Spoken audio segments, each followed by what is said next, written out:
या ठिकाणी गिरीश भाऊ महाजन साहेब यांचा फोन आहे। हॅलो, हा भाऊ, बोला बोला बोला, ते सांगा ना काय म्हणणं तुला। भाऊ याच्यात असं म्हणणं आहे की कमिटी नेमली तिथपर्यंत ठीक आहे, तुमचं म्हणणं आहे की कमिटी नेमलेली आहे। आमचं म्हणणं आहे तीनच मागण्या प्रमुख आहे का ज्या कमिटीला 60 दिवसाची मुदत दिलेली आहे त्याला कोणत्याही परिस्थितीत मुदतवाढ न देता त्याला कोणत्याही परिस्थितीमध्ये तो निकाल जो आहे त्या कमिटीचा तो 60 दिवसात लागला पाहिजे। आणि दुसरी गोष्ट कमिटीने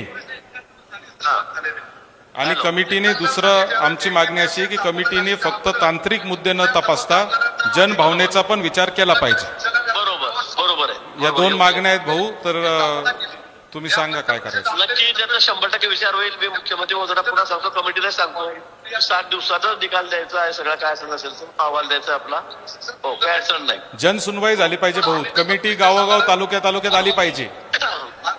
नक्की नक्की, आपण तसेही कमिटीला सांगतो मी, सगळं आपलं ऐकून घेतील। मी समितीशी बोलून घेतो, मुख्यमंत्री महोदयांशी बोललेलो आहे, त्यांची परवानगी घेतली त्याच्याशी बोलायला। भाऊ आता मला सीएम साहेबांचा पण काल रात्री फोन होता, त्यांचं पण म्हणणं तेच आहे। पण तुम्ही हे थोडंसं तुमच्या प्रशासनाला सांगा की आम्हाला लेखी देऊन टाका की जनसुनवाई होईल आणि 60 दिवसाची मुदतवाढ देणार नाही, अशा दोन गोष्टी आम्हाला लेखी देऊन टाकायला सांगा। हो, लेखीच्या शब्दात मी तुम्हाला लेखी देऊन टाकतो, पण तुम्ही संपवा, काय अडचण नाही। माझा शब्द आहे, मी तुम्हाला लेखी देतो। ठीक आता किती दिवस झाले आपली तारीख करी आपण ठीक। आपली काय तारीख होती ती आपण कधी झाली समिती मला